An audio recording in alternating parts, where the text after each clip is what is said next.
نبی صلی اللہ علیہ وسلم نے اس کا حل کیا بتایا؟ جس کی شادی نہ ہو اور اس کی خواہش نفس بڑی ہوئی ہو اور وہ حرام کی طرف مائل ہونے سے بھی ڈرتا ہو، کیونکہ بعض لوگ پھر کہتے ہیں کہ ٹھیک ہے اگر شادی نہیں ہوئی تو ہم نہیں انسان، ہماری نہیں خواہشات، ہمیں بھی حق ہے، اور اگر حلال طریقے سے نہیں تو ٹھیک ہے ہم حرام راستے سے اپنی خواہشات پوری کر لیتے ہیں.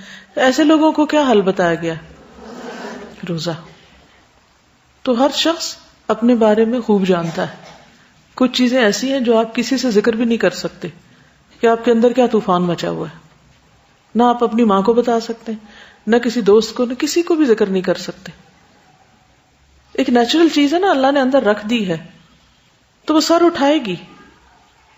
تو اس صورت میں پھر اس کا کیا حل یہ ہے کہ ہم ہر ایک سے انتقام لیتے رہیں، ماں باپ کے ساتھ بدتمیزی کریں کہ وہ شادی کیوں نہیں کر رہے، یا لوگوں کو برا بھلا کہیں کہ جو آ کے رشتہ دیکھ کے چلے جاتے ہیں اور کوئی فیصلہ نہیں کرتے. کس کو بلیم کریں؟ ہر چیز کا ایک وقت ہے، کوئی اور وجہ بھی ہو سکتی ہے.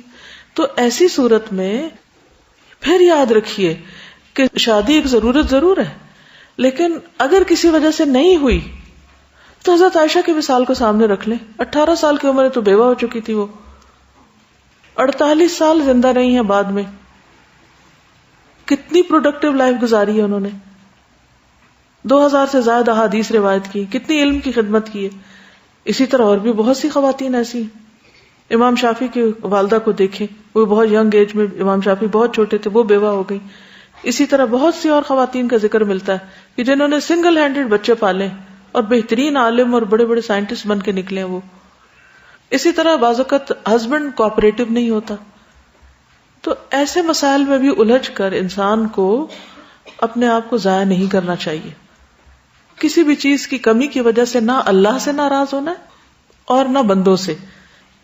ان جسمانی مسائل کا یا شہوانی مسائل کا حل تو روزہ ہے. نبی صلی اللہ علیہ وسلم نے کیا فرمایا تھا کہ اے نوجوانوں کی جماعت، تم میں سے جو شادی کی استطاعت رکھتا ہے اس کو چاہیے کہ شادی کر لے، اس لیے کہ وہ نگاہوں کو نیچا رکھنے اور شرمگاہ کی حفاظت کرنے میں بہت معاون ہے. اور جو اس کی طاقت نہیں رکھتا، یعنی کسی وجہ سے شادی نہیں کر پا رہا، تو وہ روزے رکھے، کیونکہ روزہ اس کی نفسانی خواہشوں کو توڑے گا. جب وہ خواہش ٹوٹے گی تو پھر آپ اپنے آپ کے چنگل سے آزاد ہوں گے اور کوئی بہتر کام کر سکیں گے. اور اس کے ساتھ ساتھ یہ بھی دیکھیں کہ آپ کیا پڑھ رہے ہیں، کیا دیکھ رہے ہیں، کیا آپ کی سوچیں ہیں، کیا آپ کی دلچسپیاں ہیں، کس ماحول میں آپ رہتے ہیں، کیونکہ انسان اپنے دوستوں کی صحبت سے ہی پہچانا جاتا ہے. لسٹ بنائیے کہ کون سے 5 لوگ آپ کے قریب ترین ہیں، آپ کن 5 لوگوں کے بیچ میں ہیں، آپ انہی میں سے ایک ایوریج ہیں.